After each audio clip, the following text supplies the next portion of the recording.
لیکن میں دیکھ رہا ہوں کہ تم بھی اسی خواہی میں لت پت ہو۔ اگر میں تم کو عہدے سے برطرف کرتا ہوں یہ بھی اچھی بات نہیں۔ تم نے عبد الرحمن کو اپنے گھر میں مارا جب جانتے ہو کہ یہ میرے مزاج و عہد کے خلاف ہے۔ عبد الرحمن تمہاری رعایا کا ایک فرد ہے، جو کچھ تم دوسرے مسلمانوں کے ساتھ کرتے ہو وہی اس کے ساتھ کرو۔ لیکن تم نے کہا کہ یہ امیر المومنین کے صاحبزادے ہیں۔ تمہیں معلوم ہے کہ اگر میرے نزدیک کسی پر اللہ کا حق واجب ہے تو میں اس میں سے کسی کے لیے کوئی مروت رعایت نہیں کرتا۔ لہٰذا جب تم کو یہ خط ملے، عبد الرحمن کو کپڑے کا ایک چوگا پہنا کر روانہ کرو تاکہ لوگ اس کی سزا کو جان سکیں۔ پھر انہیں مدینہ لایا گیا اور کھلے عام ان پہ حد جاری کی گئی۔ مذہب اسلام میں مذہبی عقیدے کی آزادی ہے۔ اسلام نے کسی فرد کو زبردست اسلام قبول کرنے مجبور نہیں کیا، بلکہ اسے اللہ کی مخلوق، اس کی کائنات دین کے بارے میں غور و فکر کرنے کی دعوت دی۔ اپنے ماننے والوں کو حکم دیا کہ لوگوں سے اچھے طریقے سے گفتگو کرو۔ اللہ تعالیٰ قرآن میں فرماتا ہے دین میں کوئی زبردستی نہیں۔ اور پھر یہ جگہ فرمایا پھر اگر وہ منہ پھیر لیں تو ہم نے تجھے ان پر کوئی نگراں بنا کر نہیں بھیجا، تیرے ذمہ پہنچا دینے کے سوا کچھ نہیں۔ سیرت فاروق میں بھی ہمیں یہ بات ملتی ہے کہ آپ نے اپنے دور حکومت میں مذہبی آزادی کو پوری حمایت دی۔ اسی سلسلے میں رسول اللہ صلی اللہ علیہ وسلم اور ابوبکر صدیق رضی اللہ عنہ کے نقش قدم پر چلے۔ آپ نے اہل کتاب کو ان کے مذہب پر باقی رکھا، ان سے جزیہ وصول کیا اور عہد و معاہدہ کیا۔ عہد فاروقی میں اسلامی فتوحات جسے صحابہ نے بڑی بے جگری سے انجام دیا، اس بات پہ شاہد ہیں کہ اسلام نے دیگر مذاہب کا پورا احترام کیا ہے۔ اس کی اعلیٰ قیادت کسی کو زبردستی مسلمان بنانے کی کوشش نہیں کرتی۔ ایک مرتبہ ایک بوڑھی اور نصرانی عورت اپنے کسی ضرورت سے عمر رضی اللہ عنہ کے پاس آئی۔ آپ نے اس سے کہا مسلمان ہو جاؤ، محفوظ ہو جاؤ گی۔ اللہ نے محمد صلی اللہ علیہ وسلم کو حق کے ساتھ بھیجا تھا۔ اس نے جواب دیا میں بہت ہی بوڑھی عورت ہوں، موت میرے بہت ہی قریب ہے۔ آپ نے اس کی ضرورت پوری کر دی، لیکن ڈرے کہ کہیں آپ کا یہ کام اس کی ضرورت سے غلط فائدہ اٹھا کر اسے مجبوراً مسلمان بنانے کا مترادف تو نہیں۔ اس لیے آپ نے اپنے اس عمل سے توبہ کی اور کہا اے اللہ، میں نے اسے سیدھی راہ دکھائی تھی، اسے مجبور نہیں کیا تھا۔ سیدنا عمر رضی اللہ عنہ کا ایک نصرانی غلام تھا، اس کا نام تھا اشک۔ اس کا بیان ہے، وہ کہتا ہے کہ میں عمر رضی اللہ عنہ کا نصرانی غلام تھا۔ آپ نے مجھ سے کہا مسلمان ہو جاؤ تاکہ مسلمانوں کے بعض معاملات میں تم سے مدد لیتا ہوں، کیونکہ میں مناسب نہیں سمجھتا کہ میں مسلمانوں کے معاملات میں ان لوگوں سے مدد لوں جو غیر مسلم ہیں، لیکن میں نے انکار کر دیا۔ آپ نے فرمایا لا اکراہ فی الدین، یعنی دین اسلام میں زبردستی نہیں۔ اور جب آپ کی وفات قریب ہوئی آپ نے مجھے آزاد کر دیا اور کہا جہاں تمہاری مرضی ہو چلے جاؤ۔ اہل کتاب اپنی عبادت گاہوں اور گھروں میں اپنے مذہبی شاعر کی ادائیگی کرتے اور عبادت کے طریقوں کو بجا لاتے تھے، کوئی ان کو اس سے منع نہیں کرتا تھا۔ اسلامی شریعت نے انہیں عقیدے کی پوری آزادی دے رکھی تھی۔ اسی طرح مصر کے گورنر عمر بن عاص رضی اللہ عنہ نے مصر والوں کے لیے جو معاہدہ لکھا تھا اس میں تحریر تھا بسم اللہ الرحمن الرحیم۔ عمر بن عاص کی طرف سے مصر والوں کے لیے عہد نامہ ہے، انہیں ان کی جان، مذہب، مال، سلیب اور نیز خشکی اور سمندر میں امان دی جا رہی ہے۔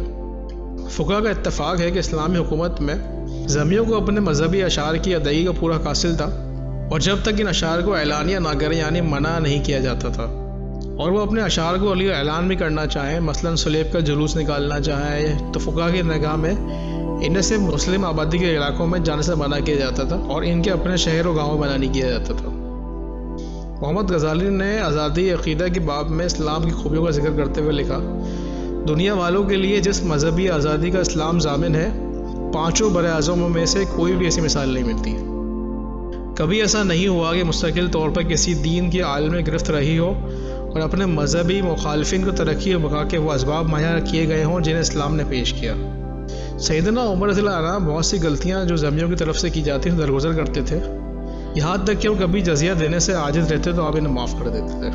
ابو عبیدہ نے اپنی کتاب میں ذکر کیا کہ عمر رضی اللہ عنہ ایک مرتبہ ایک گھر کے دروازے سے گزرے، اس پہ بھکاری آواز لگا رہا تھا، بہت برا ہوں، اندھا ہوں، دکھائی نہیں دیتا۔ آپ اس کے پیچھے گئے، اس کے بازو کو پکڑا اور کہا تم یہودی ہو یا نصرانی؟ اس نے کہا یہودی۔ آپ نے پوچھا میں جو دیکھ رہا ہوں اس کام پر تم کو کس چیز نے مجبور کیا؟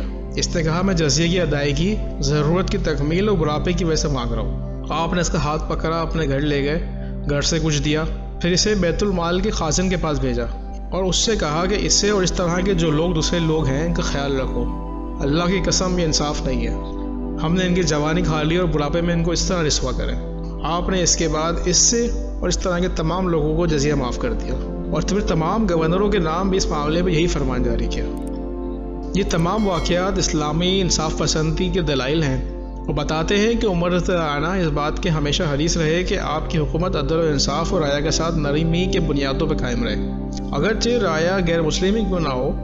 اسی طرح خلافت راشدہ کی مدت میں مذہبی آزادی واضح شکلوں میں موجود رہی، ملکی سطح پر اس کی نگرانی ہوتی رہی اور ربانی شریعت کے ساتھ محفوظ رہی۔ اسلام ہر فرد کو اظہار رائے اور آزادی کا مکمل حق دیتا ہے۔ خلفاء راشدین کے دور میں یہ آزادی محفوظ تھی۔ عمر رضی اللہ عنہ لوگوں کو موقع دیتے تھے کہ اپنی بہترین آراء بیان کریں، اپنے رائے کا اظہار کریں۔ سیدنا عمر رضی اللہ عنہ سے روایت ہے کہ آپ کی ملاقات ایک آدمی سے ہوئی۔ اس سے آپ نے پوچھا تمہارے معاملے کا کیا بنا؟ اس نے کہا علی اور زید نے فیصلہ کیا ہے۔ آپ نے فرمایا اگر میں ہوتا تو یہ فیصلہ اس طرح کرتا۔ اس نے کہا خلافت آپ کی ہے، رکاوٹ کس بات کی ہے؟ آپ نے فرمایا اگر میں تمہیں کتاب الہی اور سنت نبوی پہ قائل کرنا ہوتا تو اب تک کر چکا ہوتا۔ یہ صرف میری رائے ہے اور سب آراء برابر ہیں، خواہ وہ میری رائے ہو یا علی اور زید کی۔ اسی طرح عمر فاروق رضی اللہ عنہ صحابہ کرام کو اجتہادی مسائل کے اظہار رائے کی آزادی دے رکھی تھی۔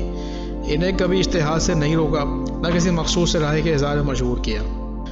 عہد فاروقی اور خلفاء راشدین کے دور میں حاکم وقت پر تنقید اور نصیحت کرنے کا دروازہ ہر وقت کھلا رہتا تھا۔ عمر فاروق رضی اللہ عنہ فرماتے ہیں مجھے بھلائی کا حکم دے کر برائی سے روک کر اور مجھے نصیحت کر کے میری مدد کرو۔ آپ کہا کرتے تھے میرے نزدیک سب سے پسندیدہ شخص وہ ہے جو میرے عیوب سے مجھے آگاہ کرے۔ ایک دن آپ لوگوں کے درمیان خطبہ دینے کے لیے کھڑے ہوئے اور آپ نے کہا اے لوگوں سنو اور اطاعت کرو۔ ایک آدمی نے بات کاٹتے ہوئے کہا اے عمر نہ سنیں گے نہ اطاعت کریں گے۔ آپ نے نرمی سے پوچھا اللہ کے بندے کیوں؟ اس نے کہا اس لیے کہ بیت المال سے جو کپڑا سب میں تقسیم کیا گیا تھا اس میں سے صرف قمیص ہی بنوا سکتے تھے لوگ، مکمل جوڑا نہیں بن سکتا تھا، اور آپ کو بھی اتنا ہی کپڑا ملا ہوگا تو پھر آپ کا جوڑا کیسے تیار ہو گیا؟ عمر رضی اللہ تعالیٰ عنہ اپنی جگہ پہ کھڑے رہے اور اپنے بیٹے عبداللہ کو بلایا۔ عبداللہ نے بتایا کہ انہوں نے اپنے والد کو اپنے حصے کا کپڑا دیا ہے تاکہ ان کا لباس مکمل تیار ہو جائے۔ یہ سن کر صحابہ مطمئن ہو گئے اور اس آدمی نے کہا اے امیر المومنین اب سنوں گا پھر اطاعت بھی کروں گا۔ ایک موقع پر آپ نے خطبہ دیا اور فرمایا عورتوں کا مہر مقرر کرنے سے متعلق کوئی بات کی اور کہا کہ اس اوقات تک تو عورتوں کو مہر مقرر کرو۔ ایک عورت نے اعتراض کیا اور کہا کہ آپ کوئی حق نہیں پہنچتا۔ آپ نے کہا کیوں؟ اس نے سورہ نساء کی آیت نمبر 20 ترجمہ اور ان بیویوں میں سے کسی کو تم نے خزانے کا خزانہ دے رکھا ہو تو بھی اس میں سے کچھ نہ لو، کیا تم اسے ناحق اور کھلا گناہ ہوتے ہوئے بھی لے لو گے؟ تم اسے کیسے لے لو گے؟ عمر رضی اللہ عنہ نے فرمایا عورت نے صحیح کہا ہے، مرد نے غلطی کی ہے۔ آپ نے کہا کہ اللہ مجھے بخش دے، ہر انسان مجھ عمر سے زیادہ سمجھدار ہے۔ پھر آپ لوٹ کر ممبر پہ آئے اور آپ نے کہا اے لوگو میں نے عورتوں کا مہر 400 درہم سے زیادہ مقرر کرنے کو تم کو منع کیا تھا، لیکن جو اپنے مال سے خوشی خوشی دینا چاہے وہ دے سکتا ہے۔ سیدنا عمر رضی اللہ عنہ کو معلوم ہوا کہ حذیفہ بن یمان رضی اللہ عنہ نے ایک یہودی عورت سے شادی کی ہے، تو ان کو خط لکھا اور کہا اس کا راستہ صاف کر دو، یعنی طلاق دے دو۔ حذیفہ رضی اللہ عنہ نے جواباً تحریر کیا کیا آپ کے خیال میں وہ حرام ہے میں اسے طلاق دے دوں؟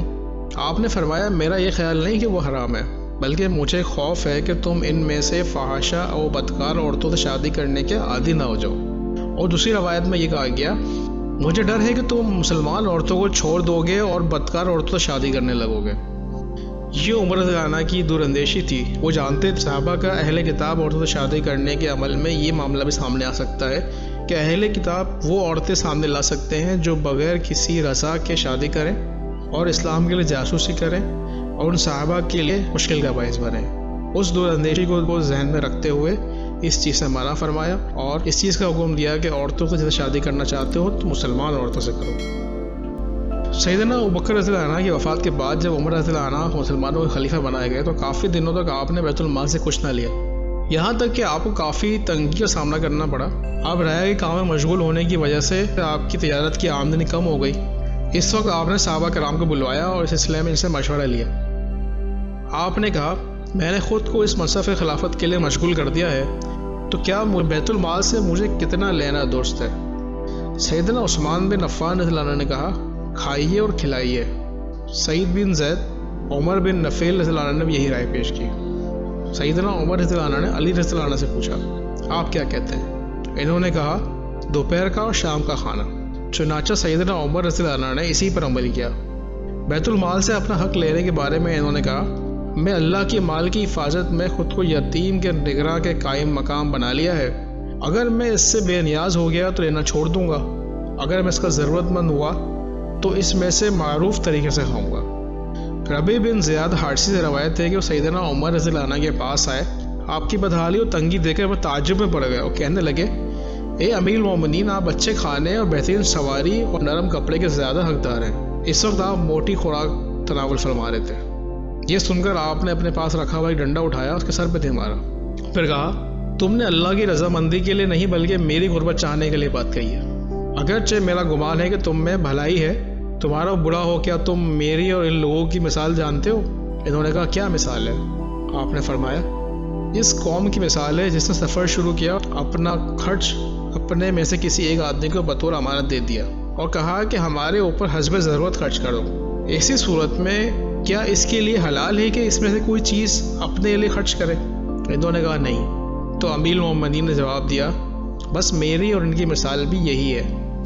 تہذیب کی ترقی کے مختلف میدانوں میں ہجری تاریخ کے آغاز کو ایک اہم مقام دیا جاتا ہے۔ ہجری تاریخ کے موجد سیدنا عمر رضی اللہ عنہ تھے۔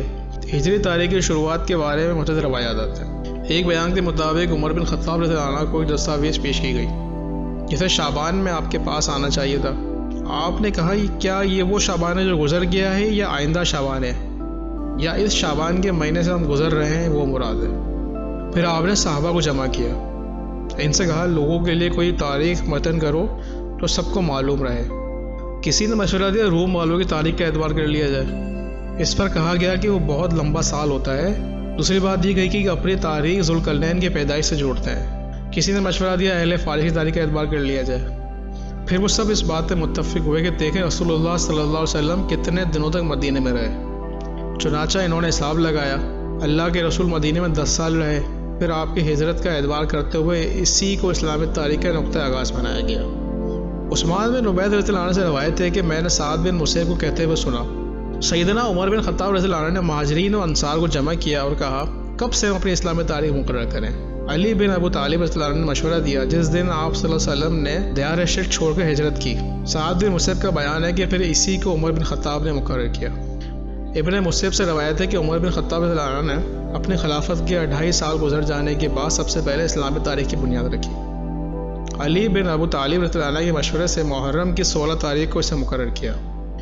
سیدنا ابو بکر صدیق رضی اللہ عنہ رسول صلی اللہ علیہ وسلم کے خلیفہ کہلاتے تھے، لیکن جب آپ کی وفات ہو گئی تو مسلمانوں نے کہا، جو آپ کے بعد خلیفہ ہوگا اسے خلیفہ رسول کہا جائے گا، مطلب 2 دفعہ خلیفہ لکھا جائے گا، لیکن اس طرح یہ سلسلہ طویل ہو جائے گا، آنے والے خلیفہ کے لیے خلیفہ ایڈ کرنا پڑے گا، تو لہٰذا بہتر ہے خلیفہ کے نام کے لیے کسی نام پر اتفاق کر لیا جائے تاکہ بعد میں آنے والے خلفاء کو بھی اسی نام سے پکارا جائے۔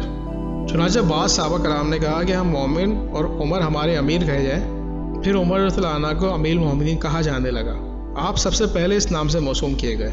بعض روایتوں کے مطابق عمر بن خطاب رضی اللہ عنہ نے عراق کے گورنر کے پاس لکھا کہ میرے پاس 2 بہادر اور شریف لوگوں بھیج دو، میں ان سے عراق اور ان کے لوگوں کے بارے میں کچھ پوچھنا چاہتا ہوں۔ انہوں نے لبید بن ربیعہ اور عدی بن حاتم رضی اللہ عنہ کو بھیجا۔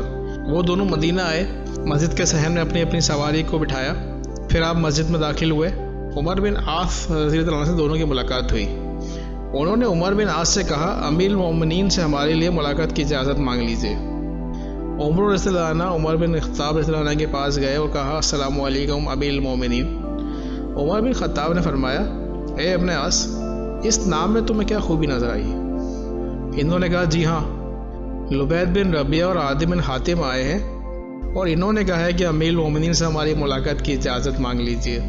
تو میں نے کہا، اے اللہ کی قسم، تم دونوں نے آپ کا درست اور بہتر نام لیا ہے، وہ امیر ہیں اور ہم مومن ہیں۔ اسی دن سے آپ کو امیر المومنین لکھا جانے لگا۔ آج کے لیے اتنا ہی، اگلی قسط کے ساتھ دوبارہ حاضر ہوں گے، جب تک کے لیے اللہ حافظ۔